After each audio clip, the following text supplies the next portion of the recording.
started. I'm so excited for everybody to be here today, and this is our CBE cohort number 1. And in order for us to get moving, we are going to to see who's in the room first. And to do that, I simply want us to just first popcorn around and share our name and our role, or our school and our role. And I don't care how we do that. Who would like to go first? Artavia Ackland, Principal, Painted Stone Elementary. Hi, Artavia. Hey. I'll go ahead and go. I am Morgan Seeley, 4th grade teacher at Painted Stone Elementary. I'm Susan Dougal, Chief Academic Officer. Seth Green, Principal at Wright Elementary. Karen Hauber, 4th grade at Simpsonville Elementary.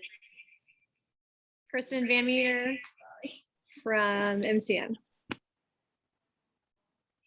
Crystal Carroll from Wright Elementary, and I teach kindergarten. Ryan Allen, I'm the assistant principal at Wright Elementary. Allie Peebler, I'm the ECE teacher at Simpsonville. Looks like Karen and Allie might be in the same room. That's Allie Peebler. She's ECE. Adam Watson, Digital Learning Coordinator for the district.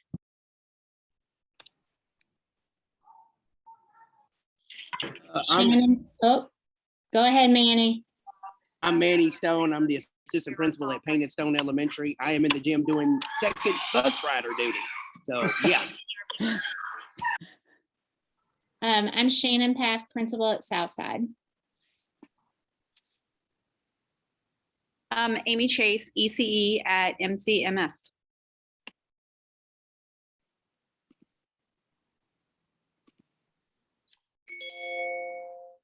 Was that everybody? I'm Molly Smith. I'm the AP at Heritage. On the move. I'm Denise McLean. I am the art teacher at Heritage.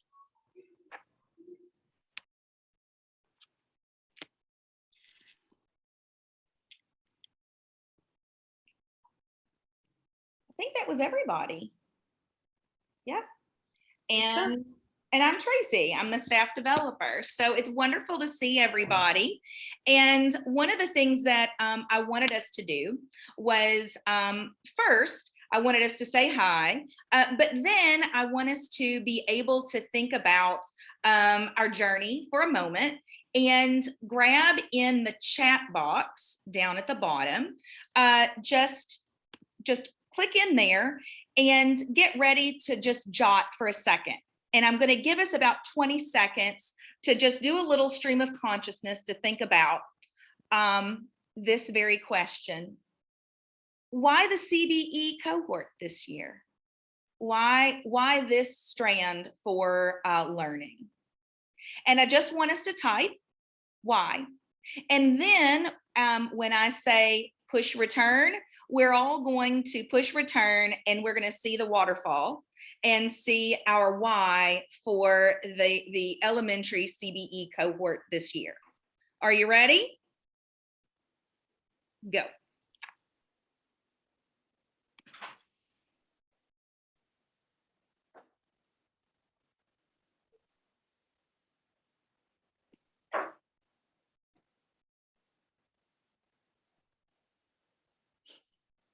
About 10 more seconds. Why the CBE cohort?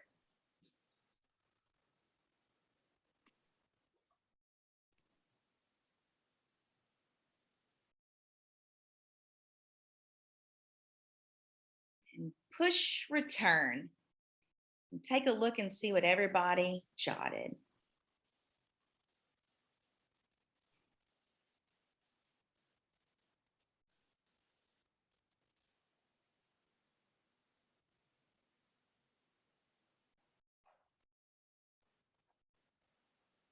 Oh, love these people. Good. Self-motivation and agency. Some UK CEO peeps. your students. Awesome. Good. Good. All right. So our whys are very similar, and we have lots of different background that's bringing us here. And I want us to be able to grow and think, and I'm so excited for all our whys that have brought us into this virtual room together. So for all the reasons that bring us here today, I want us to think about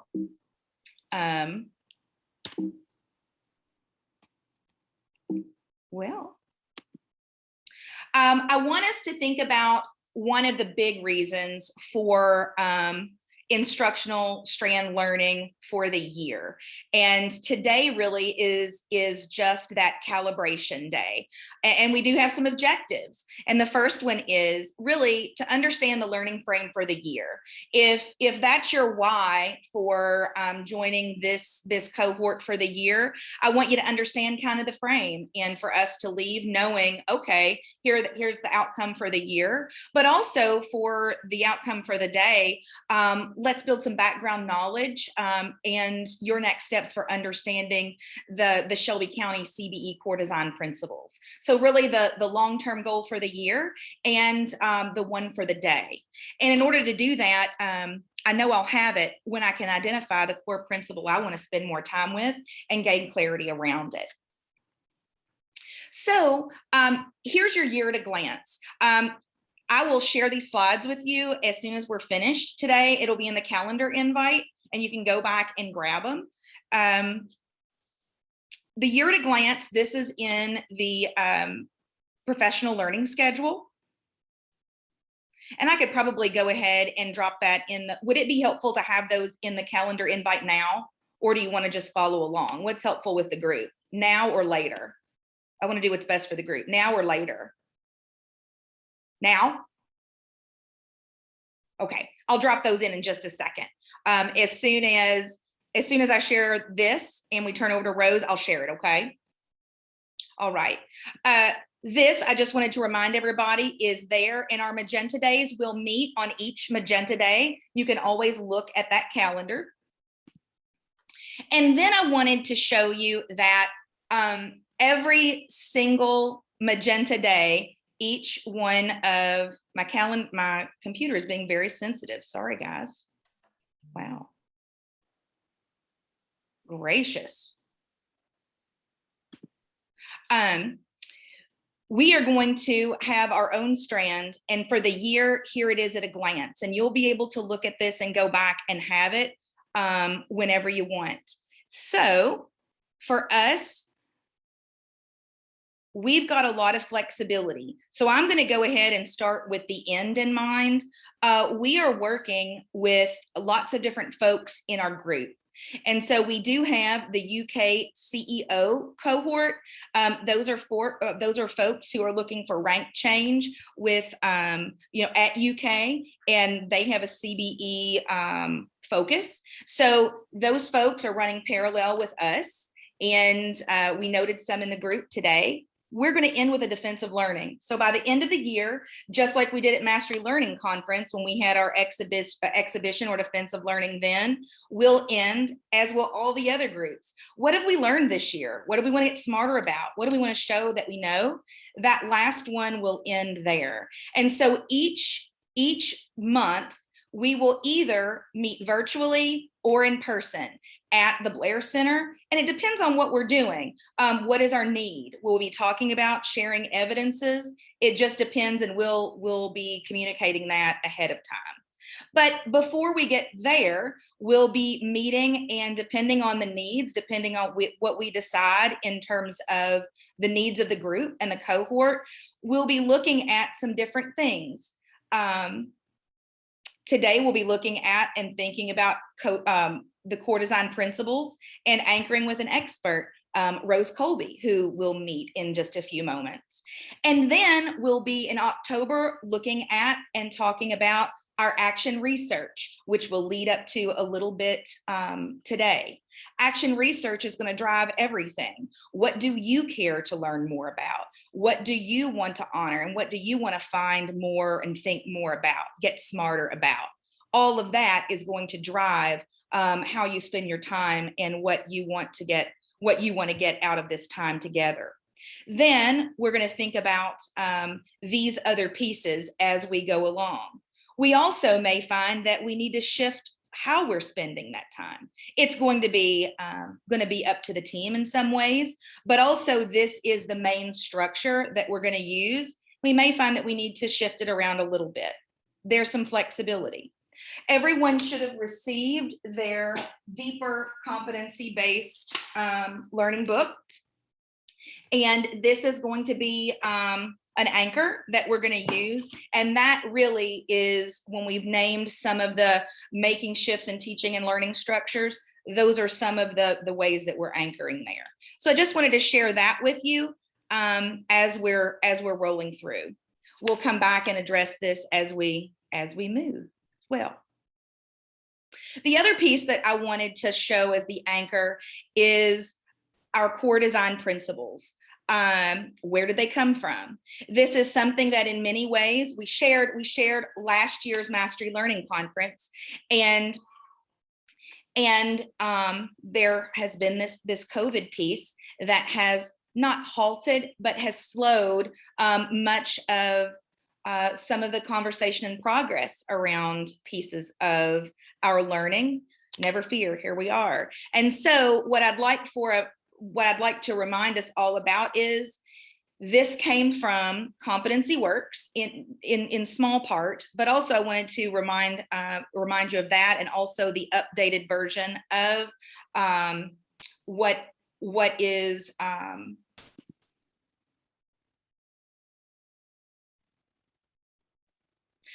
competency-based education. So that was just a little bit of background, and I didn't want to take up a bunch of time to do that, but I wanted to give you tools to be able to go back and see where did these come from, because they didn't come out of the air. And each one of the strands is focused on supporting and exploring these different core design principles. Remember, our icon is the profile of a graduate icon, and you can see that it's located by each of the 7 core design principles. So as we go through today, here is one of the things that I'd ask that you do to kind of frame yourself and kind of give yourself a reason for listening and viewing, is which of these interests you the most? Which of these is one that you have focused on, that you're thinking about, that you're focused on in your own practice right now the most? And as we continue to move forward today, I would just encourage you to maybe think through that lens. And so with no further ado, I would like to introduce you to Rose Colby. Rose is currently a competency-based learning and assessment specialist, assisting schools in designing high quality competency assessment and grading reform systems in many states. She's a Talent Cloud Fellow for Two Revolutions, an education design firm. She's a member of the National Advisory Board and contributor to Competency Works, the national clearinghouse and resource for innovative practices in competency education. She has served as competency education consultant for the New Hampshire Department of Education, supporting school districts as they develop their competency education systems, and in designing and supporting the new state accountability pilot system, the New Hampshire Performance Assessment for Competency Education, New Hampshire PACE. Ms. Colby is a national speaker and presenter in the areas of competency-based learning, digital learning, differentiation, and school leadership. She's the author of 3 books on competency education: Deeper Competency-Based Learning, Making Equitable Student-Centered Sustainable Shifts, Competency-Based Education, A New Architecture for K-12 Schooling, and Off the Clock, Moving Education from Time to Competency. Ms. Colby is a recipient of the Plymouth State University's 2015 Denise Maslowski Memorial Award in Education and currently serves as adjunct professor at Southern New Hampshire University and Spalding University in the MED CAGS degree program in competency education. And Rose Colby is and has been one of my professors when we did the SNU work, and I have the utmost respect for the work that she has done, and it is an honor to be partnering with her in this work. And so I look forward to learning with and alongside her, and it is an honor for her to be with us today. So Rose, I give it to you. Okay, thank you very much. And if you just allow me to share my screen, I'll have the, there we go. All right.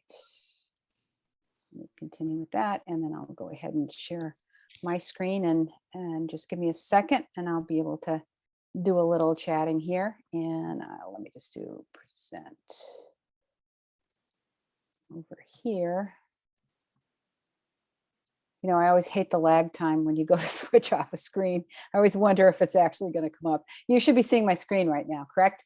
Thumbs up if you do. All right, thanks a lot. Well, thank you very much, Tracy, for that introduction. And I really, for those of you, and I see some of my former students from the SNU program, I'm very honored to work with so many educators in the state of Kentucky. Certainly the Shelby County group and the Jefferson County group is also involved in the program. And I really feel Kentucky has made some really important and strong inroads into moving from traditional to competency-based education. We're going to talk a little bit about that today. I've worked with the Center for Innovation in Education over the years as part of the National CCSSO group. Kentucky and New Hampshire, believe it or not, we're two states in the Innovation Lab Network that at the outset, going back to 2011, 2012, were kind of shoulder to shoulder in doing the work. I know David Cook was at the table and with us and a few other folks. And when we were looking in bringing New Hampshire to the new accountability program. So just to show you how far things have gone, and Kentucky always stayed on the cusp of things because we're hoping they'd do it with us, but they didn't in the end. But right now, our kids in New Hampshire, what they do is they do not take a state assessment test every year. They only take it every 3 years. Okay, our theory of action is that no test taken on one day is indicative of a student's true proficiency. The only way that we can assess and understand proficiency is when is the teacher perspective of the student's proficiency after multiple and varied ways for students to demonstrate proficiency and for the teacher to then communicate that to both parents as well as to the state and for federal accountability means. And so we've built whole systems designed around high quality, first competency frameworks, high quality, we call them gold standard performance tasks that are given instead of state tests that are embedded in the regular curriculum that teachers give when it's time in the curriculum for that unit to come up. It isn't artificially placed where everybody sits to take a test on a certain day. And then they've developed their internal grading systems so that the grading systems are also competency based. So, so that can be kind of the future of what future assessments can be. And certainly New Hampshire has developed that model further since I've worked with it. But I think with COVID, I was just reading in the paper yesterday that the Department of Education in Massachusetts is voting, I think today, on ending their state testing program. Why? They've had kids who've had now going on 3 years of interrupted schooling. So how valid can those tests be? So I think we're at a point in change right now. And I think that's really what I'm trying to drive at right now, is that we've learned a lot through the COVID experience. We've learned a lot about traditional education that doesn't work when you take strict face-to-face classroom teaching and just put it online. We've learned that kids will just turn their computers off when they get bored. I'd argue they probably turn off when you're face to face sometimes too, in some situations. But I really do think that as we look at the opportunities that come about and looking at how we do things differently, about really bringing our students to competency in moving from the traditional model is really going to pick up speed, okay, as we move in these next couple of years. So really what I wanted to kind of work with today is to kind of give you a framing. Yes, your core design principles for CBE really are the hallmarks of CBE. This is what you would see. This is what our understanding for what CBE looks like. I would probably tell you that in any school I've been in, and I've been in hundreds of them, elementary, middle, and high school, I've never seen one school where all of those core principles are at play, all right? Because we're continually developing them. People will start at different places in developing their models for all different reasons, okay? So those core design principles, if you want to take it like one level deeper, those core design principles can actually be a philosophy, a passion, okay, in your belief system about teaching and learning. Okay, and that's why I want you to really wrap your head and heart around those core design principles, because that will be what will be your guiding North Star in the work that you're doing. All right. And to back that up, you then now will be working for many years to come. Okay, this is the beginning of a long process for you. So you don't want to start out in the beginning with, you know, aspirations are nice, but you don't want the aspirations to be overwhelming to you either. Okay, so you have to find those ways to be learners yourselves, which you're certainly having some amazing opportunities within your district, to be teachers as learners. Okay, and then to use your classrooms, okay, as your innovation zones to try things, iterate things, all right, try them on short cycle pieces. But when you do that, you have to think about, all right, if those are design principles, where do I pin them on?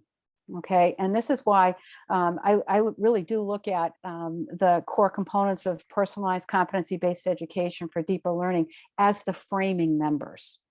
Okay, so as you look at each of those 7 design principles, they back into something that has structure to it. Okay, and really that's what I call the architecture.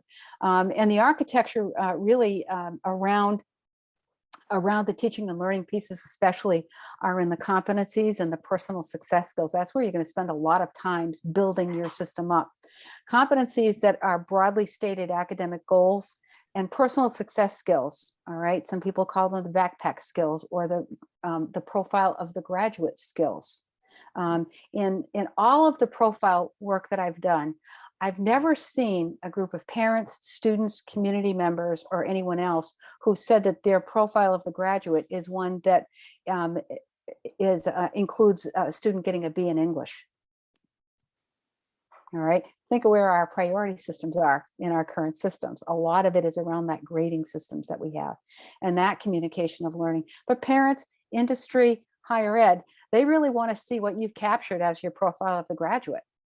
And it's up to us as educators to really seal that contract we have with our communities to say, our kids will not only learn and be assessed, but we as a school district will communicate to you the growth of your child in all of those characteristics.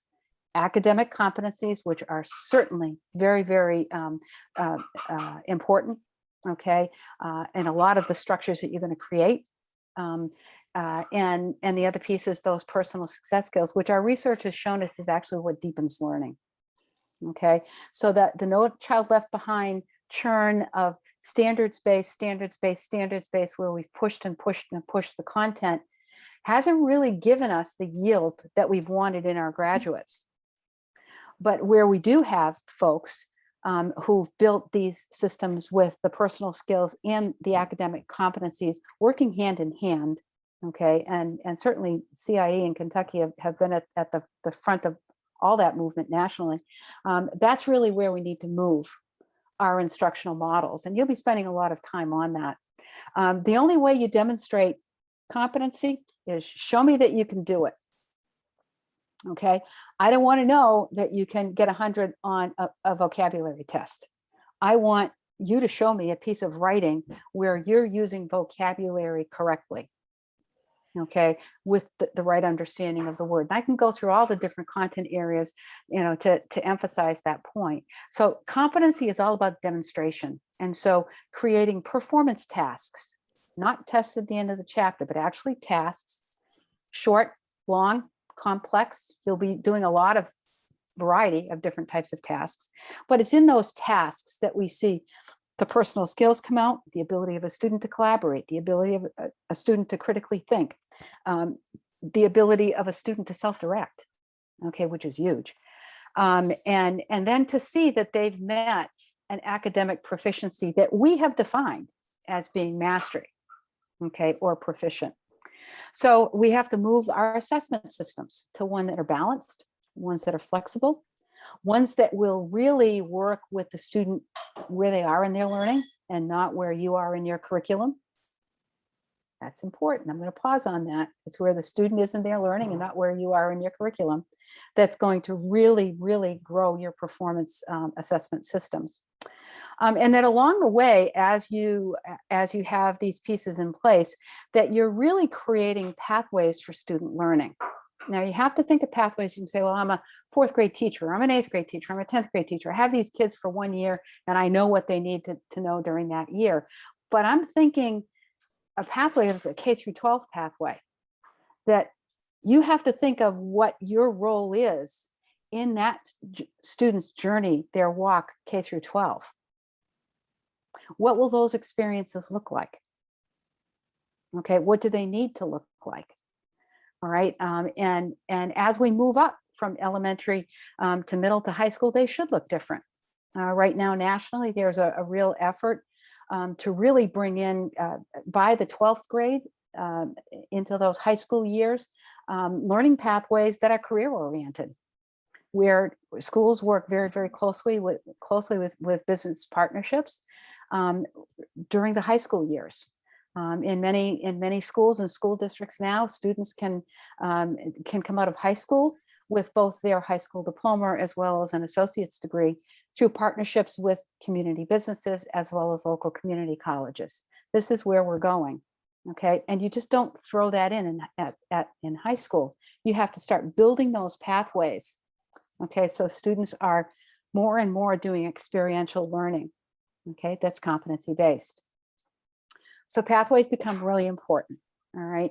And then the other place, and it's huge, and I always leave this at the end because I want you to do this as the last part of your work. This isn't beginning of the work you're doing, work to do. This comes in after you've really had a really good, deep level of professional learning around assessment. Assessment is the key. Once you develop assessment literacy across your district, now you can start talking about how do we now communicate learning in an evidence-based system. Notice I didn't say grade-based, I said evidence-based. Will students get grades? Yeah, probably. Okay, and a fallacy is that when you go to CBE, you have to go to a 1, 2, 3, 4 system, or it's gradeless. No, okay. You will develop a system to communicate student learning in a way which is most appropriate for the systems that you have in place for gathering the evidence of learning. All right, so it changes the language, it changes the student experience in assessment, and it changes the parent perspective of how the school is communicating to the parent what students are learning. And I think some of you have worked with a bit of standards-based grading. That's a beginning piece. It's not the end. That's the beginning. Okay. So it's really scoring and reporting on a body of evidence. You're talking about using, demonstrations of your own learning. All right. What will it look like for all your students to do that as part of their learning? It might be a 5th grade exhibition. It might be an 8th grade project. It might be a 10th grade gateway for them to go into higher level learning, 10, 11, and 12, where at the end, they actually do a capstone experience and defend their learning at the end of that. So this is the evolution of assessment systems and assessments that have a great deal of meaning backed into that structure around competencies and personal skills. Okay, so you can see how the focus of your work around instruction is key to all of this. All right, and so as you do your work this year, I think you're going to find that it really will inform your thinking around what this big thing called CBE is going to look like, and what those design principles really are, and how they work on this. So in doing this work and doing the work with Karen Hess, who's an international expert on assessment, I've learned so much from Karen, and Dan Joseph, who's a specialist in personalized education. And the three of us, we've worked together over the years, and we really saw patterns happening within school districts and the work that's done, okay, in shifting from traditional to CBE. And all the time that you're working on instruction, what teachers are doing in classrooms around this, the system around you is also changing. It has to, okay, in order for you to do what you need to do in your classrooms, okay? And so what we really saw is we saw like clusters together, okay, that moved change towards CBE. We're going to focus on teaching and learning for you, but I wanted to go ahead and just put these other out there, because these are the pieces where when we talk to teachers about the changes in instruction in your classroom, we often hear the yeah, but we can't do that. We have a schedule that's such and such and such and such. Well, yeah, but we can't do that. And it's like, well, I know you can't do that because you're structured for traditional. You're not structured for these innovations around different instruction and different kind of learning. So we looked at it as kind of sets of practices or flows of work that kind of flow together that create the shift. And so the first one we see is organizational shifts. Teachers are less involved with this group. It's policy changes. You can't have policies in your books that are in opposition to what you want to do with students. It can be that students can't, at high school level, can't earn credits unless they're sitting in a class. That means they can't earn credit if they're doing an extended learning opportunity. That policy has to change. You have to change a policy that says if a student is taking an online course, okay, and they can't receive credit for it towards graduation, that online learning is part of learning, okay, options for kids, and you got to change your policy. So that's a piece of it.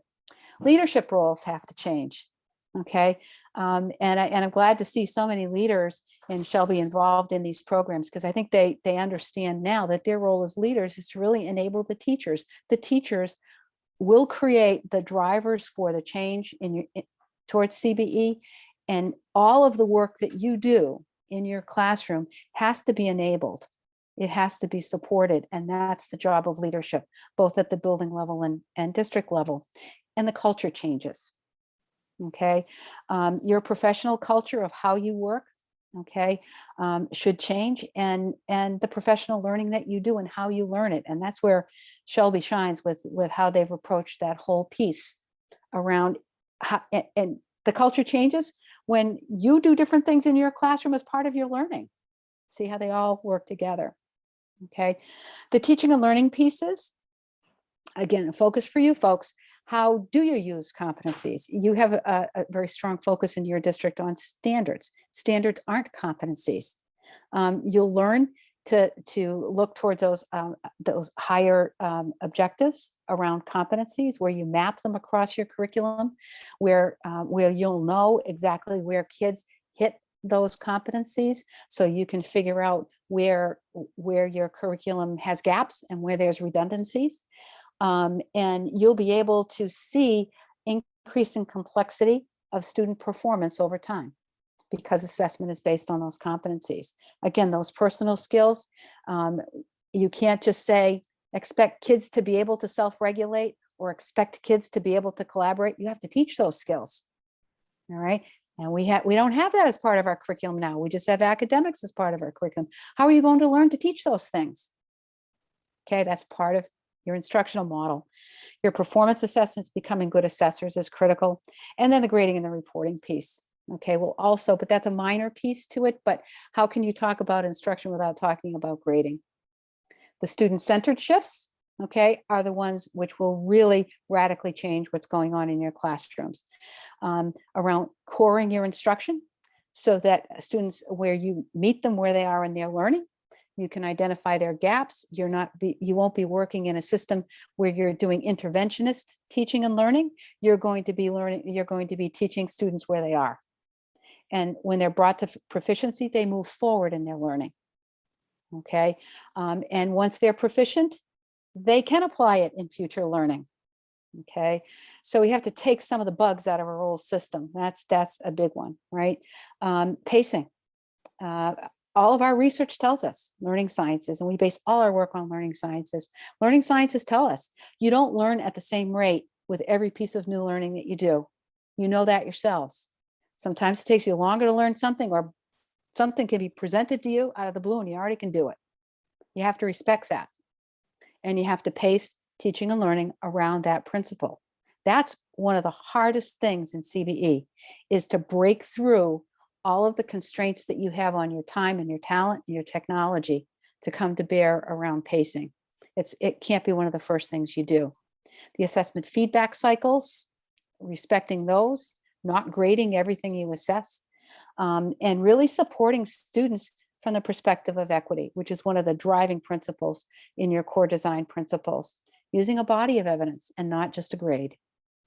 Okay, and really, when all of these things work together like these gears, you actually create a classroom culture and engagement with students so that they're really driving their learning. They're agents. We start with voice and choice, okay? And it develops into agency where a student can say, Mrs. Colby, I want to show you I can do this by doing this, okay? And you sit back as the teacher and say, you know, that looks like a pretty good way of showing me that you know that, go for it. Okay, and they have the personal skills to do that. So these are the pieces I think that become important. I can't end the conversation without speaking about equity. Okay, and there's going to be a lot of discussions about equity. You're all going to have a common definition and understanding for equity. Okay, that's often missing, and people don't take the time to really ground themselves in everybody understanding what equity is. At a high level, we just, Karen and Dan and I said, in all the work that we do and what our goals are in working in CBE, it is that we consider it our duty, every teacher, every part of the system, every educator, every leader, every teacher leader, every support personnel, every person, okay, involved with education for kids. You have to ensure that each child is successful, each child in their learning. And the three main pillars of that is they have to be successful, and we have to provide access for every student to learn. Okay. Now, access for every student to learn doesn't mean that you have a grading system that assigns F to kids who can't learn. They have to be successful in their learning. Okay. They have to be access to what is successful to the student. There has to be opportunity for the child to be successful, whatever it takes. And then these pathways to success. Okay. And you have to be pretty creative for that, because in order to really do the equity work that needs to be done to provide equitable access, opportunity, and pathway for success for each child, you have to take the inequity out of your current systems. And it is rife with inequity that you don't even give thought to because it's always been there. But when you start asking kids why they walk away from school, okay, or why they're not successful at school, or you ask parents why they're reluctant to engage with schools around their kids' learning, listen carefully to what they have to say, because a lot of that is going to be inbred within your system generationally. for 150 years worth in some cases. And you've got to strip that out of your system to prioritize equity. You can't say that you're paying attention to equity. You have to prove it. Okay. And the proof is in your student success, every child's success. So it's the whatever it takes proposition around equity. All right. And you'll have to have some deep conversations about that. And frankly, you're going to have to engage with a lot of bias and prejudice that people haven't even recognized it as a prejudice. But you'll have to face those pieces as you work with folks. So those are really kind of where we are right now, kind of what my orientation and my work with you will be over the course of the year, is to really look at now going more deeply around your core design principles framed by the architecture, what I call the architecture, the 5 pieces, as well as, you know, spinning around you are going to be shifting sands as your system changes as you do this work. Okay. Tracy, I'm going to let you take the reflection piece here and maybe move them into a little bit of reflection piece and some thinking about what we just talked about today. Sure. And, you know, as Rose is, I'm going to go back to, do you want me to unshare? Oh, you did it. Okay, good. yes. You know, I think what's great as Rose is sharing that context of competency-based education, and we know what our road has been in Shelby County. There were lots of pieces of our story that we heard in what she was saying in terms of the validation of practice. The story of being able to hear and see those pieces of the work that we have done, the work that we're in, the work that we have yet to do, and knowing that, you know, these systems and these pieces that have to be in place in order for us to continue is what's important. So I think that's the piece that we have to continue to consider. And so the question that I had asked you to think about was, while we think about the Shelby County core design principles, and I had dropped in the slides, I dropped in the slides in the chat, so everybody has access to those. And today was quick. Today is just a calibration. Today is about looking back at and thinking about something that for some, you know, might just be a poster. I don't want, you know, that's not the case. That is, you know, the SLP is not a poster in our building. It lives, it works, it does. We live it every day. But this is something that's newer. And when we're talking about teaching and learning, this is something that we think about teaching and learning, and we are striving to make come to life in lots of different ways. And so as we think about our core design principles, which are based in our competency-based system, it is the lifeblood of the competency-based system that Rose spoke about in that big way. I want you to think about this piece. Which of the principles do you seem to have the best understanding of right now? And we're at all different places. There's no right or wrong answer. There's no ribbon being given. And what might you be curious about exploring further? Because ultimately, this whole strand is action research. What are you doing right now in your practice? And so I want everybody to click in there in the chat if you haven't already and access the Jamboard. Don't worry about the form. I want you to grab in that Jamboard and think about this piece right now. And just grab a Post-it.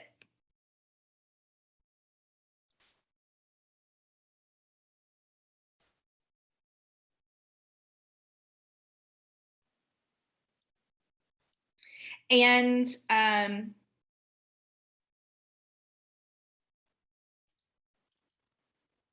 Is everybody okay with doing it that way? Can you access the slides?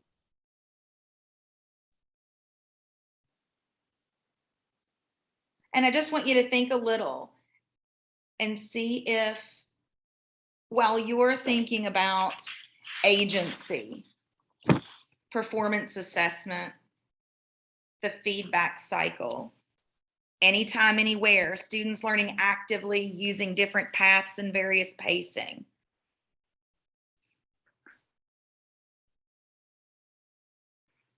I'll even do a split screen, so that can be up here for you.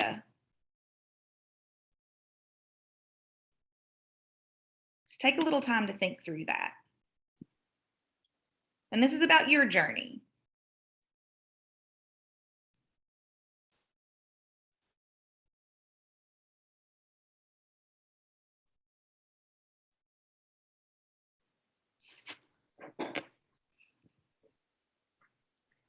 And this is where we'll kind of leave the room to see how we might be able to find some friends later on this year, perhaps too.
Is that helpful to see it like that? Can you all see it like that?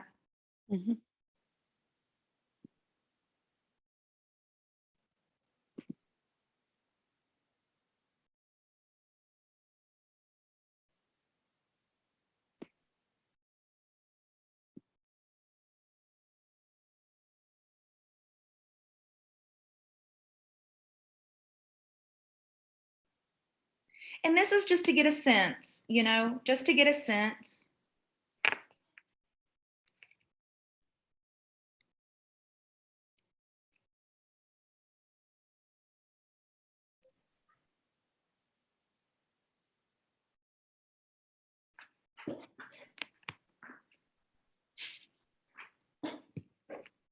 Tracy, what was the second question? I saw the first one and then it disappeared. Oh, goodness.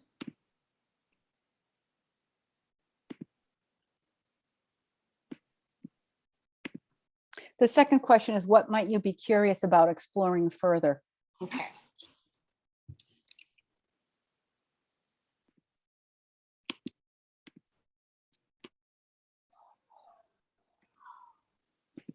Did something go funky in the? Sometimes when, if someone submits a Jamboard and they drag out, it can kind of consume the whole screen. That's what I've noticed from Jamboard, and that could be what happened. I need to go fix it then.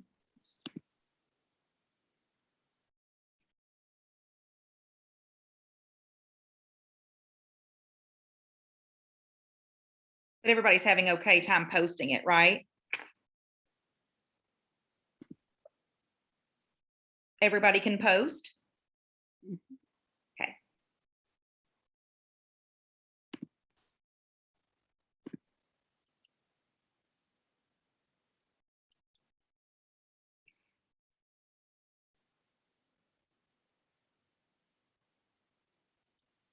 About another minute or so.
Okay.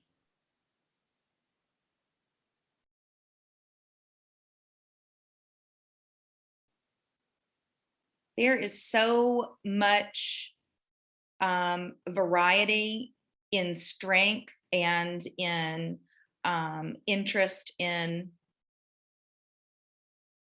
so much variety in strength and an interest for how you might want to grow in terms of in learning this year. Wanting to grow in feedback cycle and lots of strength in anytime, anywhere. And a lot of us feel like, wow, we don't know what that looks like. So what's really cool about this group is how we're going to learn together and from each other. So very cool about how we have some strengths in anytime, anywhere, and folks who want to learn in that way. And agency, I've got some strengths folks there, and being able to think about that too. So as we wrap up with that idea, the one piece that's really important to think about is this is about this group. This is about how we're going to support one another. This is about us determining our own path, our own pace, our anytime, anywhere, our own way that we're going to do things, and creating our own feedback cycle for our own performance. I mean, and so while we're being able to determine our own path, we're going to have lots of different ways to be able to figure that out. And we're going to have tools and resources, and we're going to have our different guides on the side, but it's really up to us to figure it out. And it's not always going to be up to me. And it's definitely not all up to Rose. We're here. Rose has given us, Rose is an expert, and she's a person here to help us, but it's not up to Rose to determine what that looks like, or to me. And so we're going to be here to figure out what is it that we want to learn more about, and how are we going to do that, and what does it look like, and what might it look like in our classroom. And if those are things that we're going to set up a system for our kids, we want to do, and we're doing in our classroom, then we need to be doing those things for ourselves. And so Denise, Karen, Allie, Crystal, those of you who have already started thinking about what action research and those sorts of questions are like at UK, you might be reached out to and relied upon to be some leaders in what that might look like going forward, as we begin to continue to craft some of these questions, and think about what our action, research light might look like as we move forward. So your lead learning in that field might be helpful and called upon too. So thanks, and be thinking. So what are our next steps? All right, guys, our next steps as we move into October. I want to invite you to think about chapter 1.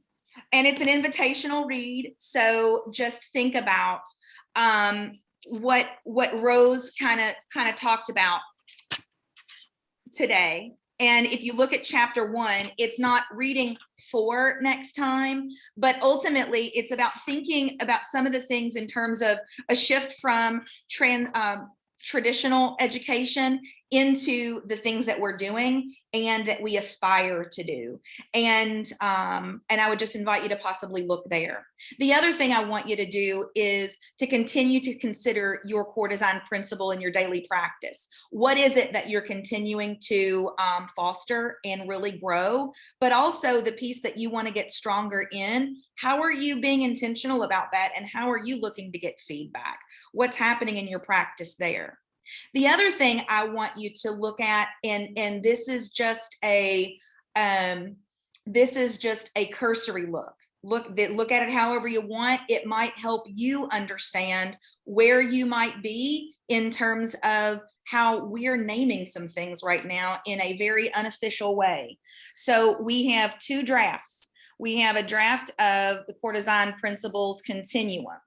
This is work that came out of our SNU work.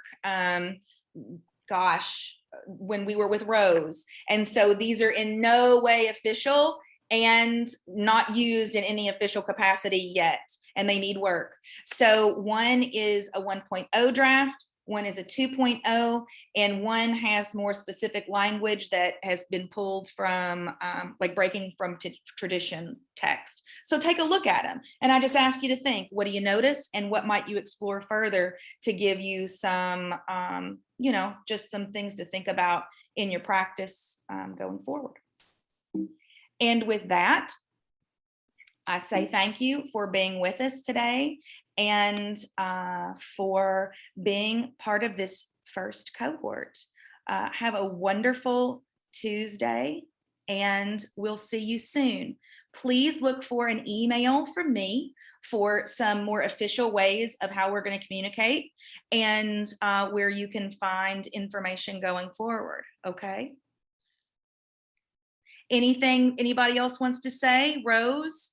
Susan? Oh, just a wonderful thank you for inviting me into the work and helping to support you. I'm privileged. Thank you. Anyone else? I would love to say I'm practicing CBE in my classroom, and that's my son Owen.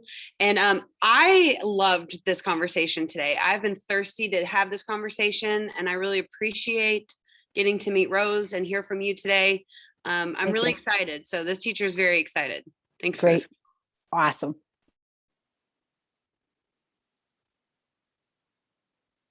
All right, guys, we'll see you soon, and we'll determine in person or virtual, and I look forward to the interactions. All right, take care. See you. Bye-bye.